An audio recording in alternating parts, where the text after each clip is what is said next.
Welcome back to the Junior Small P channel for the silver episode. We had a request that we do an episode on silver, and so here we are to talk about some silver. Today's pickups, adding to the stack, 2 silver coins. Picked up a rough eagle today and a beautiful crisp maple leaf from 2013 from the local shop. And I'll tell you about what I got them for and why I picked them up.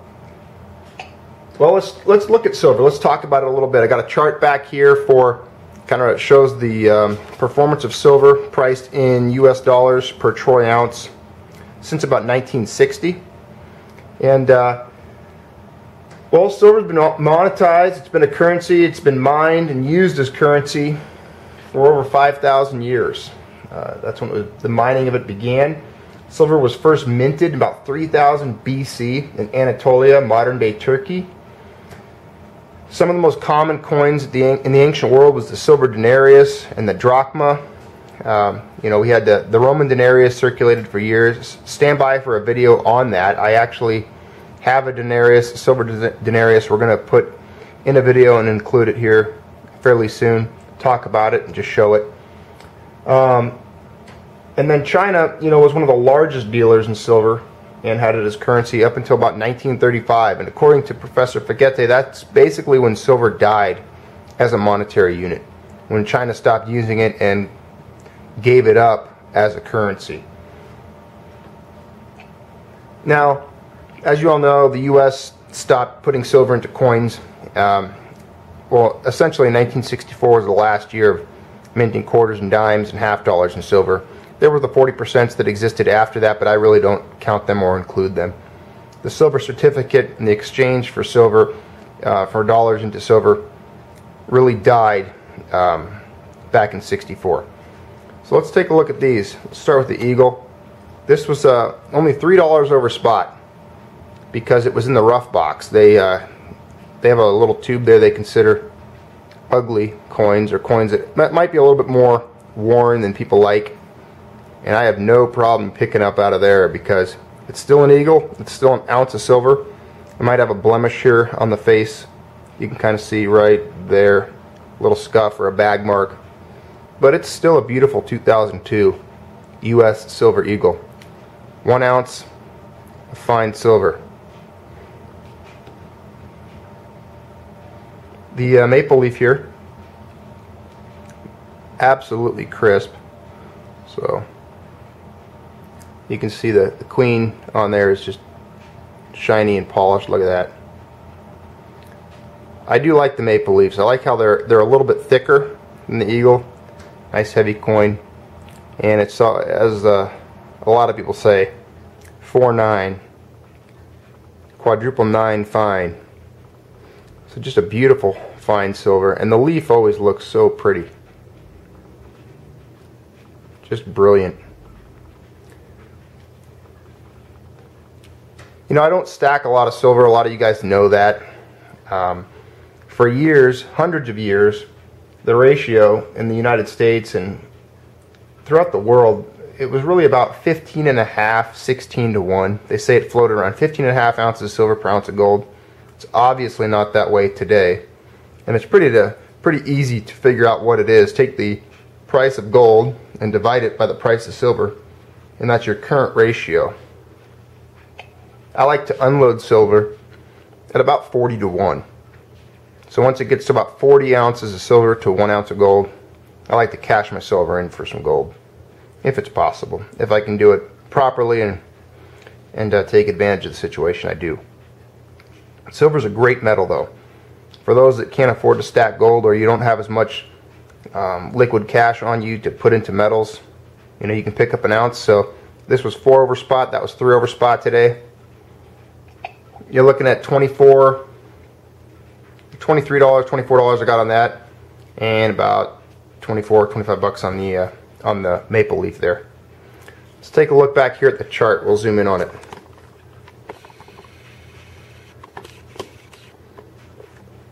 As you can see, the black line here, that's the price of silver in dollars. The red, it shows the price adjusted for inflation. So if you look back here, the big burst, the bubble they talk about back in 1980, silver in today's dollars was about $146 an ounce. 146 it says right there. In dollars then it was only about 49. We touched on 49, as you know, back here. Was that 2010, 2011, somewhere in there? I don't remember the date exactly. So you can see the lines kind of meet up here, and the red and the black both stay together. Currently we're hanging around $21 an ounce. It's a little more than I like to pay for silver, but then again, the price of silver is currently running below the cost of production. So I guess I have to get used to paying what I'm paying now. It's just hard when you look back in time and you realize there were days where I was paying $4, $5, $6 an ounce, $8 an ounce for silver, when today it's 21, 22. And that just goes to show how much weaker the dollar has become since those earlier days when I was buying silver. I do think silver is going to go up. It is more volatile than, in my mind, it seems to be more volatile than gold when I look at its, the precipitous drops that it's taken in the past, going from near $30 an ounce back down to $8, and then back up again, then back down again. It just seems to get crushed and manipulated, and I don't like to be subjected to that type of volatility. However, eventually those that are pulling the strings, those that are in power and manipulating these things, the same people that manipulated the LIBOR rates, the same people that have been caught manipulating gold, they will be caught manipulating silver. And once the paper silver market gets exposed for what it is, once JP Morgan loses their fight in doing what they're doing, I believe the silver market, once it's freed from the manipulation, and it's unchained, it will rise to where it really wants to be. As we all know, silver has so many unique properties, too many to list here. It's one of those things you just got to go online, read about it. Just read about silver, the element, under Wikipedia. Read about the monetization of silver, its history. But the attributes, the physical properties of the metal are incredible. How it conducts, it's the most able to conduct electricity. A little bit harder than gold, but yet still malleable. The theories that surround where it comes from in the universe, how it was formed. They mention fusion and supernovas. But a lot of the silver that's been mined has been destroyed. And why is that? Well, it enters these industrial applications. It's used in the military-industrial complex, wiring, missiles. They used a lot of it in the nuclear program, I guess, to do something with uranium or producing nuclear weapons somehow. I'm not an expert on that, so I don't know exactly. I just read about it. And I know that a lot of it was used back then, something like 15,000 tons or 150 tons, something of that nature. But a lot of the silver that's mined gets consumed, destroyed, and it doesn't get hoarded away and stowed like gold does. Almost all the gold mined still exists, right? It's in bars, it's held away, it's locked away someplace. Whereas silver gets destroyed, it gets used up. So a lot of the silver that has been produced is no longer available in the physical form.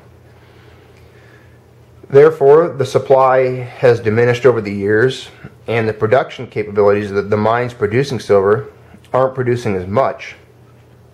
And therefore, no matter what, if the demand is always increasing, which I see it rising, whether it's through hoarding for protection against inflation or hyperinflation, or whether it's the increase in the industrial world's use of silver, the demand for silver continues to rise and exist.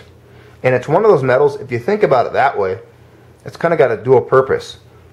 You can use it as a hedge against inflation, but if inflation, let's say, and I don't think this isn't going to happen, but let's say inflation didn't happen, it's still going to react to currency depreciation and demand for industrial applications, which paints a picture that, let's say, the world continued to prosper and the future was more productive than the present, and people had more money to spend, and they're buying iPads and iPhones and all these technological devices which are known to use a lot of silver, well, then the demand for the silver as a metal in wiring and circuitry will increase, thus the price will increase.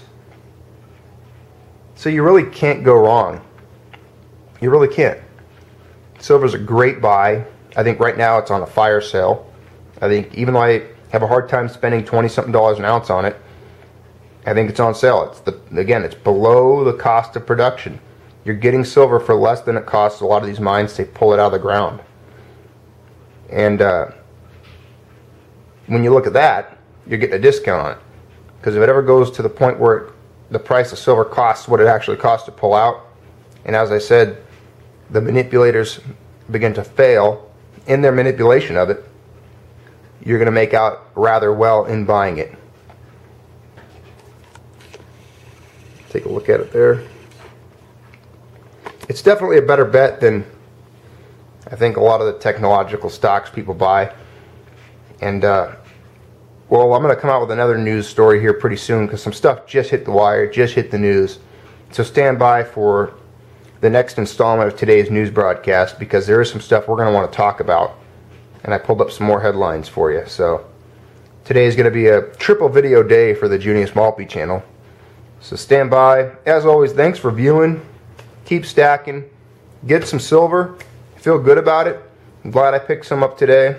Going to stow it away, put it in the stack, and well, sit on it for several years, decades, and we'll see what the future Junius Maltby has as far as wealth because of his decision today to purchase some silver. Alright guys, thanks for viewing this short episode on silver. Hope you enjoyed it. Hope it was what you were looking for when you requested a silver video. There you go. Silver, one of the oldest metals, oldest currencies in the world.